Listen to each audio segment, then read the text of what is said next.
to the Cheer Athlete Podcast, where we bring coaches, parents, and athletes expert tips and advice to help keep cheerleaders healthy, strong, and at the top of their game.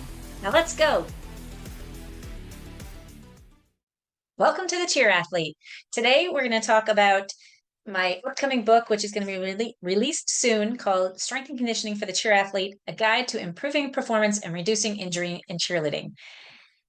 I thought it'd be fun to share a little bit about the upcoming book and show you a little insight into why I decided to write a book and my experience in cheerleading. Now, I don't think it's important to know all about me. I think it's important just to, like, as you're getting to know me and why would you want to buy this book, is, knowing a little bit about my background and knowing, what is my experience in that. But beyond that, like, the story is not about me. The story is to help improve athletes' performance, help get us stronger. I have loved cheerleading for forever, and I want to see cheerleaders stay cheering for forever and enjoy the sport as we go. And it's got its ups and downs. I almost quit a number of times, which I didn't really talk about in any of the book. But I think having a little insight can help you just relate to where you're at, and maybe it will give you some inspiration to keep going as well. So I'm going to read a little bit about this. Next week, we'll read a little bit more. Today, we're going to talk about introduction and my background. Next week, I'll read some and talk more about the strength and conditioning piece, which is what is really important if you look into buying this book. So here we go. I'm new to reading books, so let me rephrase that. I love to read. I'm new to reading books aloud and from a script. But here we go. Where do I start? I started cheerleading when I was 15 years old at Bethlehem Central High School in Del Mar, New York, just outside of Albany. When I look at where kids start now, I was really old by today's standards, but it found me at just the right time. I had tried swimming and softball, but never really felt the pull to stay with it. When my friends convinced me to try out for cheerleading in 10th grade, I finally felt like I had found my place. I loved being part of the team, and even more standing on the sidelines and yelling cheers. We did climbing stunts such as shoulder sits and cartwheels such as shoulder sits and shoulder stands. Pony sits were a big one as well. I just looked back at my high school yearbook, and this is not in here, and saw myself in a pony sit and was like, oh goodness. We danced. We did herkies for jumps and cartwheels for our tumbling. The talented girls were able to do toe touches, and one or two kids could do a back handspring. I didn't compete in high school, but cheerleading did get me points to get into the Girls Athletic Association. So even back in the early 80s, schools did consider us athletes. I was excited because in the winter season of my senior year, I was excited. When a new coach came in the winter season of my senior year, I was excited because I could see the progress and change that she would bring to the team.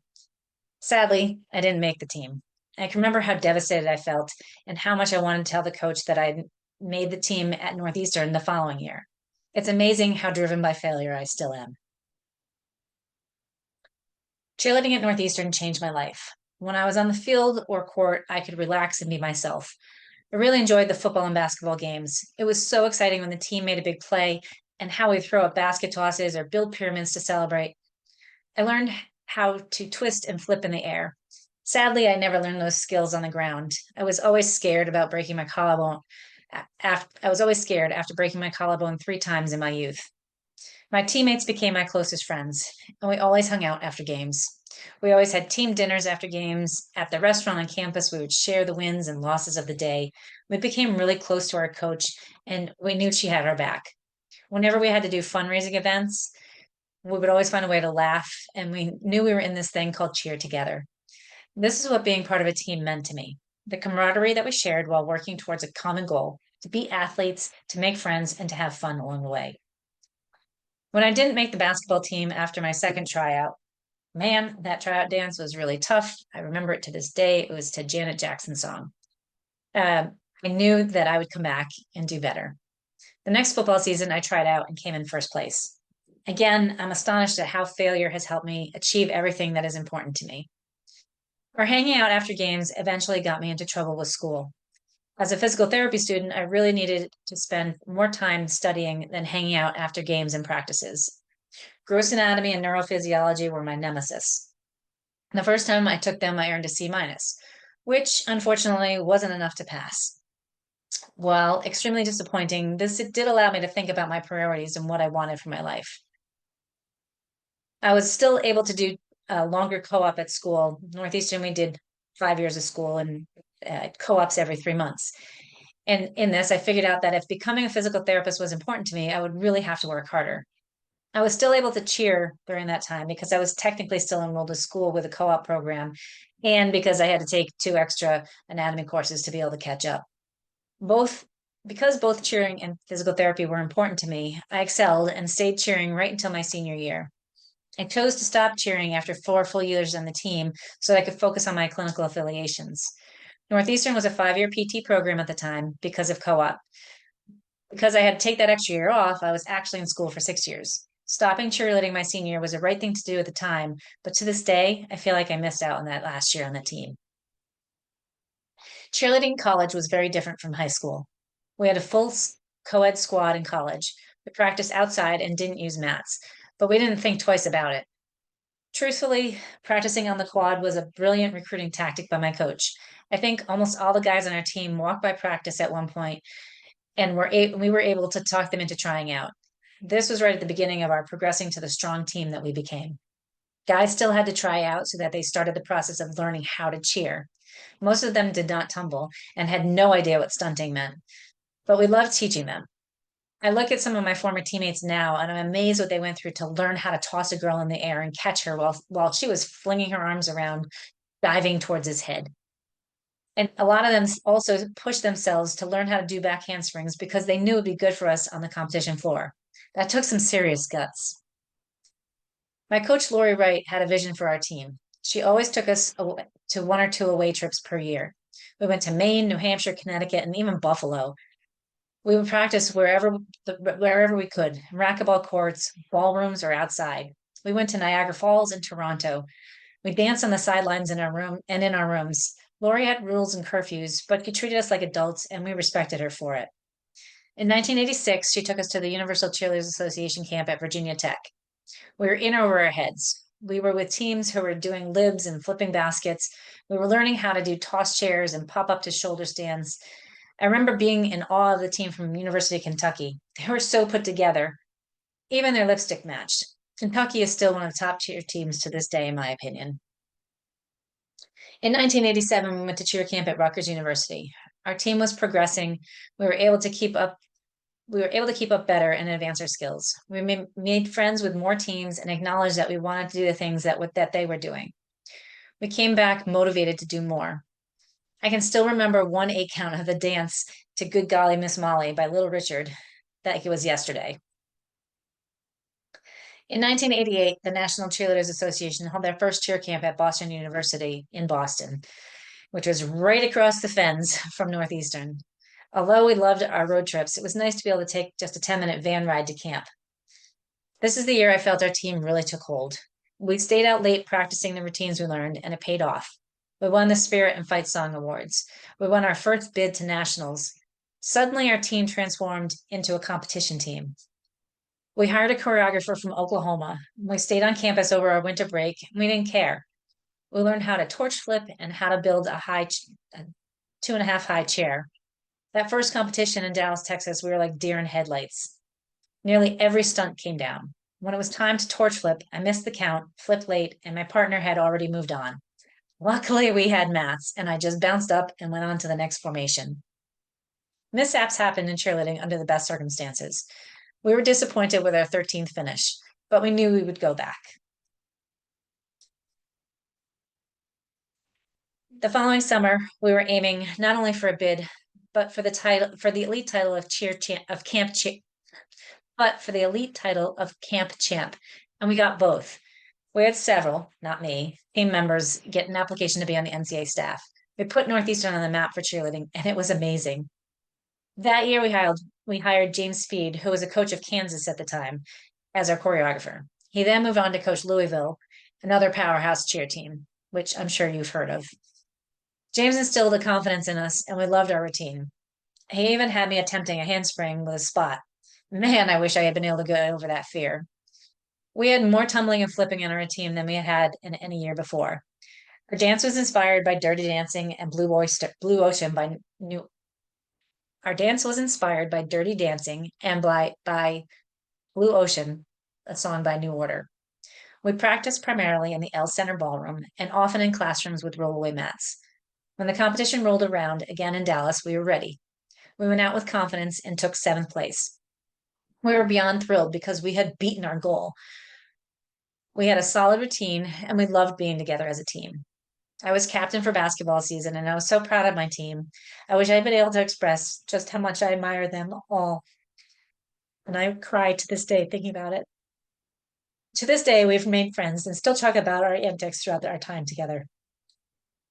Lori frequently asked fellow alumni to come back and judge tryouts, and I jumped at the chance whenever I could. I loved watching the team progress and grow. They finally got solid practice space in the gymnastics room in Cabot Gym, and I would go and watch cheerleaders perform at high school competitions and regional competitions in Albany. I wish I had been around when they were asked to perform at the 1996 Olympic opening ceremonies. What an honor.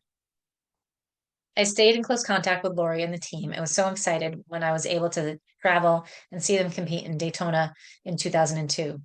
There was seriously no better feeling than to watch your coach win a grand national championship and see the incredible feats this team now could do.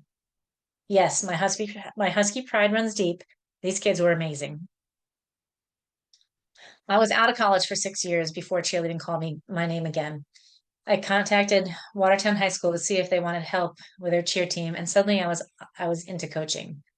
The coach was rarely at practice. I think the girls were excited to have someone present who knew more current cheerleading and who wanted to help them progress. I loved every moment. The prior coach ended up leaving after a year, and I was promoted to head coach. It was a whole new world. Not only was I not on the sidelines, but I was responsible for these kids' safety. We started going to camp and bringing in choreographers to improve our competition skills. I soon realized that coaching was more than just skill development. In my first 2.5 years of coaching, I learned just how hard it was to be a teenager at that time. One girl was hospitalized for anorexia, which I never saw coming. After missing a season, she was able to return, and I vowed that I would make sure my team knew how important food was to fuel our body. Another girl had cystic fibrosis, and would frequently miss practice because she was hospitalized. I admired how she always pushed herself while at practice, and I hope that being part of the team helped her through those tough times. The biggest injury that I could remember during that time was a girl on my newly formed JV team. We were practicing thigh stands outside, and she stepped off and into a hole. She sustained a tibial fracture that kept her out the rest of the year. I can remember being frustrated with the entire team when we were preparing for a competition or for a pep rally because they were being silly and distracted. Looking back, I should have embraced the play and set more time boundaries for being serious. It's important for kids to be able to be silly at times. And it's more important when trying new skills or pushing yourself to hit a routine to be focused on what you're doing. I left Watertown because I bought a house in Northborough, Mass, and it was about an hour away. The high school in my new town, Algonquin Regional High School, was looking for a head coach, and the team was very competitive. They even had an established co-ed team in the winter season. I was so excited because this is what I learned from Northeastern. I had two assistant coaches and a JV team as well. I remember being at our first league competition and the mother of a former team member walking by me and said that our team would never be able to compete at the same level as they did before I started coaching. That really hurt. And my team proved her wrong over the next 3 years. Her second daughter started cheering for me 2 years later, and she and I are still friendly to this day. She and I being the mother and the cheerleader as well. My Algonquin team was focused. They were used to strength and conditioning. They were used to strength and conditioning in the summer, and I think they looked forward to it. They wanted to win at competitions, and although they had only competed in the winter as a co-ed team before, we were excited to try competing as an all-girl team in the fall. We consistently were the top 5 in our division, and I saw both teams continue to progress. It was my dream for them to continue to cheer in college because I knew what a special time I had at Northeastern. I'm happy to say that quite a few did make the transition to college cheer or dance. At ARHS, we had our own drama and learning curves too. I had 2 girls with juvenile diabetes, and it made me realize again how important nutrition was to stay healthy and active. One girl was diagnosed while on the team, and I never realized how much it may have affected her attitude. I had always tried to instill teamwork, a positive attitude, and cheering from the heart. This girl and I butt heads butted heads. This girl and I butt heads nearly every day for a year. Ultimately, the butting heads made me decide to leave. This was a decision I always regretted because these kids had a piece of my heart. I never knew what she was going through until after I left Algonquin, and I'm happy to say that she and I had a heart to heart later on. She's doing amazing now and is continuing and she continued to cheer after I left with blood sugars under control. I don't remember any catastrophic injuries at ARHS. Someone dislocated a finger coming out of a stunt. That was gross. There were a few rolled ankles and shoulder tweaks. Some had low back pain. I was lucky to have a certified athletic trainer on site full time who always treated us the same as other athletes. I was also lucky enough to have an athletic director who considered us a normal sports team. He always helped us find practice space and made sure that to we had mats to practice on. I still think he was the best boss I ever had. His parting words to me as I left that head coach position were, "You're a truly kind person. When you coach, you need to come with strict rules and stick to them. Later, you might bend them a little, but always start off strictly." I wish I had followed his advice. I had no intention of continuing to coach after I left Algonquin, but soon I was bored with just doing PT, and I saw an opening at the College of Holy Cross, which was 10 minutes from my house. Back in college cheerleading, I jumped. Coaching across, I finally realized what a godsend parents were for a cheer coach. At the high schools, the parents helped run our fundraisers, and they were always present to help set up and break things down. Our money went for the end of the year awards. In college, we had to raise money for uniforms and to get mats for practices. When we sold t-shirts and candy to help us get to nationals. We had to arrange our practices in the winter so that we could find practice space. And as was the norm in cheer world, our cheerleaders were mostly used at games to promote marketing events. I agree with this. It makes games it makes sense that the people who are working to get people to make some noise would be the ones to toss t-shirts into the crowd and to cheer on the fans who were competing in three-point contests or those marshmallow men bumper games. Cheerleaders and dance teams too work hard to create excitement at a game and at the same time work hard to promote the school. In the 6 years that I coached at Holy Cross, we had a few big injuries, and I believe many injuries in fielding occur because athletes are tired, not ready to advance a skill, or because they are distracted. Yes, traumatic injuries do occur that are flukes, but most big injuries happen due to preparedness. We did have to have access to the athletic training department at Cross, and they were great. They're not always on site when we practiced, and this is where most of our injuries took occurred. I took two cheerleaders to the emergency room. One who also had a knee injury coming in prior to cross went for the ambulance because she couldn't stand or walk on her leg. She had a tibial plateau fracture after landing wrong out of a stunt. The other had a broken nose after being clocked while catching a cradle. I'm sure we had a few back and ankle sprains and strains along the way, but those two injuries stand out to me. I'm not sure we could have prevented them, but I do think having a safe and consistent practice space which was near the athletic training department, might have helped more. One of the best decisions we made as a team was to begin a strength and conditioning program. The strength and conditioning coaches welcomed us into the weight room with open arms. Yes, the team had to work out at off times, but the coaches programmed for us and treated us like any other athlete. I think the team really liked it too. We had less injuries that year, and I could see an advancement in their ability to stunt and tumble. I wish we had started that process sooner because I know for sure that cross training and strength work help to make better athletes with less risk of injury. The downside of my coaching in 2009 was 19 years after I cheered was that I was no longer able to demonstrate the stunts that they were doing. I brought in other coaches to help, but my team got frustrated. I also expected them to be around for breaks because we had games. And although I still wanted to compete, I just didn't sense the commitment that was needed to do a safe routine. I started to realizing that cheerleading at Cross was very different than Northeastern. There was much more focus on academics. And a lot of my team members went on to med school or law school and were doing community service at the same time.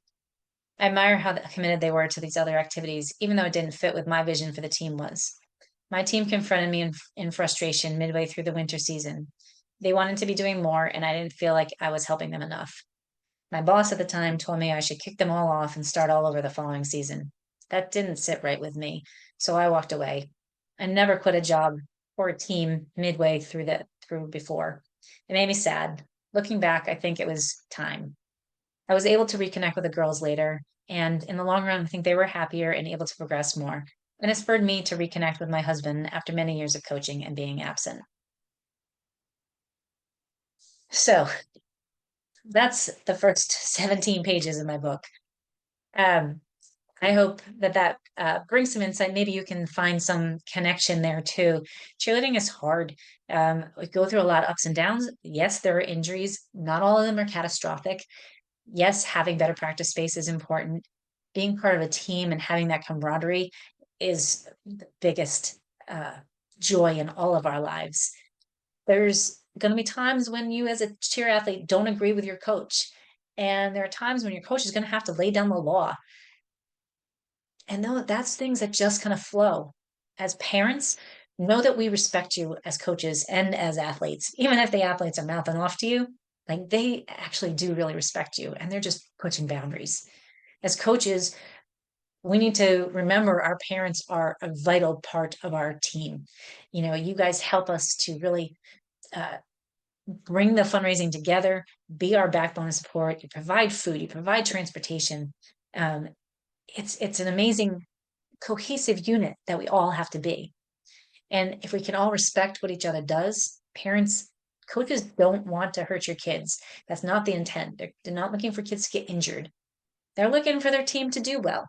Sometimes we lose sight of this, of the blend of it, and how human all of our interactions need to be. I think that's the key takeaway from my years in cheerleading is we need to remember this and we need to embrace the cohesiveness. I only sometimes need to take a break because every time I walked away from cheer, I missed it and I came back even stronger. And that's why I'm here today. So that's it for this week's episode. If you're interested in learning when the book actually makes its way to publication, it's in queue. I just have a few tweaks to make. But if you're interested, I'll have a link in the show notes that you can sign up and get more information for when the book gets released. And I'll be the first to know.